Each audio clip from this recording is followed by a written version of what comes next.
Oh, good horror things. Pretty good. I just woke up. Had some breakfast. Had some orange juice, and then I started stream. What's very atypical about today is this fat world record I'm about to get. Huh. Neat. With the typical Daldameht breakfast, it depends on what's available and if I have the need to actually want to make something. I was fully planning on eating some cookies for breakfast, but then I realized I still had some leftover ribs in the fridge, so I made a rib sandwich with some orange juice. Normal days I just have like an apple or banana with like a bottle of water. So it all depends. There's a massive variety. Let's go. I still don't know why people say let's go when like they win something or like something good happens. I've never figured out that puzzle. Why do they say let's go? Hopefully you had a good fourth. It was alright. It was a pretty good stream yesterday at least. Except Saffronak. I mean, there's probably a bunch of other phrases you can say besides let's go. Hooray or something. As opposed to saying let's go, you can say yippee, hooray, you know. I'm just wondering, why do more people say let's go? Like, where'd that come from? Hooray, yippee. Yeah, those are valid phrases. Those are valid alternatives to saying let's go, because like, okay, let's go. Where are we going? You can celebrate monotone too, like the facial expression is kind of irrelevant. If you just feel happy, then that's all that matters. Like, I'm perfectly happy right now, even though I'm monotone. I'm content. You want to get this world record, where else? Well, somewhere else, so let's go. You can do the Tiger Woods fist pump. I can do that too, yeah. I'm just thinking of like a good vocal phrase. Because in my mind, I was just thinking of saying eureka. Like that old Greek phrase. I can say, when I get world record, I can say eureka. Huzzah, or something. There's a lot of phrases you can use. I'm just spitballing here. Or we can do the ever classic hip hip hooray, hip hip hooray. Yeah, Yahoo, that's a good one too. It's what Mario says, and it's a semi-popular search engine. Yeah, always in Mario's voice. I guess he did, maybe. Here in New Zealand, it's becoming more popular to say we on. We on what? What are you on? Are you on drugs? I'm not sure if people in New Zealand even do drugs. The country seems way too like peaceful and like serene to take drugs. Yeah, I would say that phrase is even more confusing than let's go. Because it's more vague. Like, are you on an airplane? On drugs? On... It's like something's like more vague. Everyone smokes weed, a handful of crackheads, but not as bad as overseas. Really, even New Zealand has crackheads? You'd think that the place where they filmed Lord of the Rings would have serene landscapes and beautiful nature and happy people. But even they have crackheads. It's strange. Yeah, I'm assuming like when you're there celebrating, when they say we on, then it makes more sense. You think when Mario throws parties, it's always like this? Yes. That's why it's called a Mario Party. It's the best one. I personally hate that minigame. It's pretty confusing. You have Manuka honey there, although it's the best. I've never even heard of that. That sounds like some fake fantasy honey in an RPG. Used to play that game in school, like in person. How would you play that in person? I mean, it sounds kind of fun. I just don't know how to use that in practice.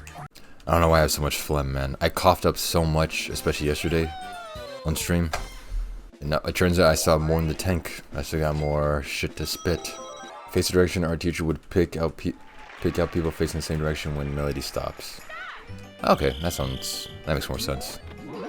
That sounds kind of nice. The only game I remember playing in school was Heads Up 7 Up. Manuka honey is from New Zealand. It's honey from tea tree flowers. Yeah, why would I ever heard of Manuka honey? Do I look like someone who's from New Zealand or has visited New Zealand? I'm not sure if New Zealand actually exists and just like making up a place. People buy it overseas? I'd assume so. I mean, yeah, if it's from like a whole different country, especially far away overseas, yeah, shipping costs are gonna be a bitch. Just on shipping and handling is gonna be it's gonna be super expensive. It's like 120 New Zealand dollars to buy it here for a jar. Well, how does the New Zealand dollar compare to like the euro or the USD? Or are New Zealand dollars like Zimbabwe dollars where like it's basically nothing? 75 USD. That is pretty expensive for some honey. That honey better come with like cocaine laced with it, or like something else good to be worth $75.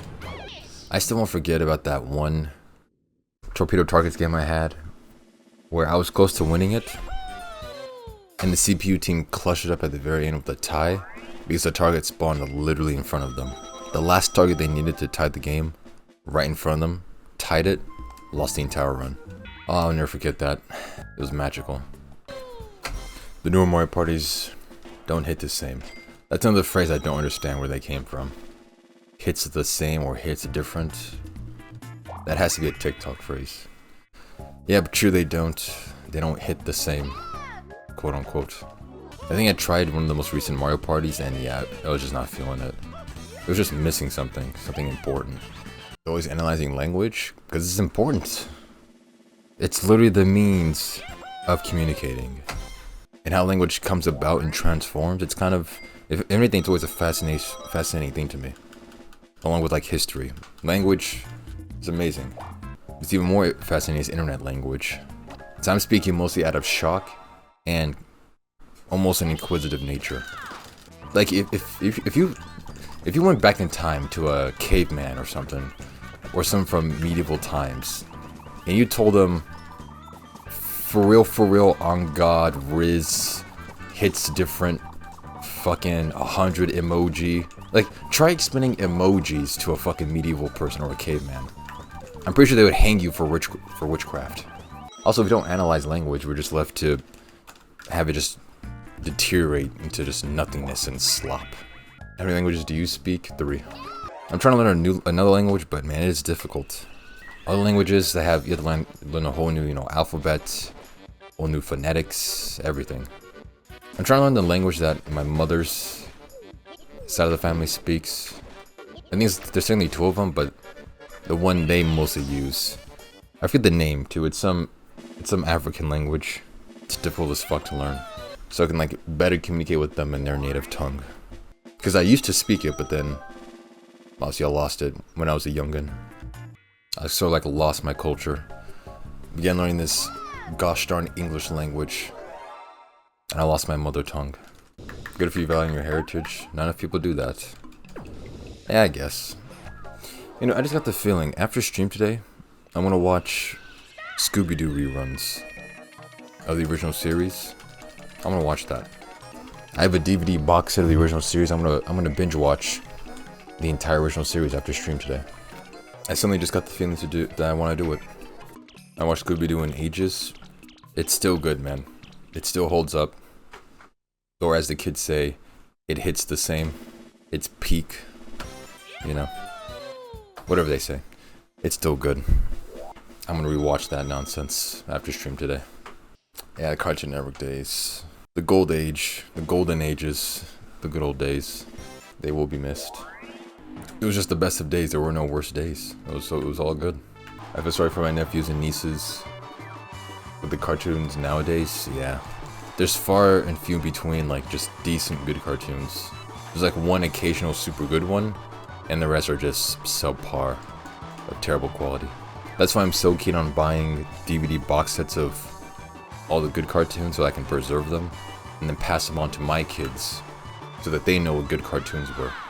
All the classics. Scooby-Doo, Codename Kids Next Door, Foster's Home for Imaginary Friends, Chowder, Ed, Edd and Eddy. I think it's seriously worth it. Like, for super good ones they actually care about, good shows they actually love, it's worth getting physical. Just so you can, like, preserve the media. As I always say, physical media... Hold on. Let me speak proper English. Physical media is forever. I was actually in the store, I think, 2 days ago, yesterday, looking at box sets of other TV shows and cartoons. There was one for, I think some American sitcoms and like some 80s and 70s ones. Like, there was one for MASH and Reba and Friends. What was some other one? Oh yeah, there's a box set for G.I. Joe. That's a good one right there. Like the original cartoon G.I. Joes. Nickelodeon. I was only a Cartoon Network consumer. When I was a youngin', I was super brand loyal. When I was a youngin', I was engaging in brand loyalty before I even knew what it was. What's up, Brem? Like, when I was a youngin', I only played on Nintendo consoles, only watched Cartoon Network, only ate Lunchables, never had kid cuisines or anything like that. I was even practicing brand loyalty when I was super young. If there was nothing on Cartoon Network at the time, I would then go to Disney Channel and then Nickelodeon. Nickelodeon was my tertiary option. Hope you're having a great day today, Rem. I wonder if you can stream. Can you stream shows and whatnots if you have the actual DVDs, or is that still illegal? Because if I actually own like a CD or DVD of it, why can't I not stream it? I remember when Disney Channel came out, it was only Cartoon Network and Nickelodeon at the start. Was it? Oh yeah, I mean Cartoon Network was there for a while because it was first a Boomerang and then became Cartoon Network. Nickelodeon, I have no idea about its origins, really. But I didn't know Disney Channel was the newest of the big three. Oh yeah, it was first Hanna-Barbera, then Boomerang, and then Cartoon Network. Sort of like evolved. Actually, I remember seeing the first promo for Cartoon Network. Like they had a timer and like they were counting down when the broadcast actually started for Cartoon Network. Like when literally Cartoon Network was born onto TV. Yeah, Boomerang was awesome. All those old school cartoons, Snagglepuss. I seriously love Snagglepuss. It was awesome. I mean, yeah, I don't know anyone who uses cable nowadays. It's all subscription services now. Netflix, Hulu, Paramount, ESPN Plus if you're a true degenerate. Nice. One of the great things about me is that I'm creative, very creative, and I'm thorough. Always have backups on backups on backups. How often do you play this category? It's been a while. I've been on a multi-month hiatus. I only have about like 50 attempts in this category too. Let me see again. I have 56 attempts in this category. Relax yourself, girl. Please settle down. Are you talking to me? Don't call me girl and tell me to relax. I'm not your fucking, like, mistress. ATCQ? Is that an acronym or something? Oh, lyrics. I thought you were talking to me, like, calling me girl and telling me to relax. Like, bitch, I don't know you. We're not dating. You could be a woman for all we know. No, I'm obviously a dude. That's like... It's not even possible to make that confusion with me. I am clearly a dude. Facial hair. Deep voice. Adam's apple. Balls and dick in my pants. That's a certified dude. Although now you say that, I was called, this one dude in high school called me androgynous at one point. And at the point I didn't know what it meant. I googled it and it meant like someone who has like male and female features or something. I think he was calling me a trans, like, sexual or something. But I'm pretty sure it was insulting me when he called me that. And back when I did have dreads, I was called ma'am by some people, because from the back, I guess, like, the long hair would make me look like a woman. Besides that, it was just two incidences with idiots. Like, how the fuck do I look androgynous? Yeah, maybe from the back I look like a woman, but from the front it's all dude.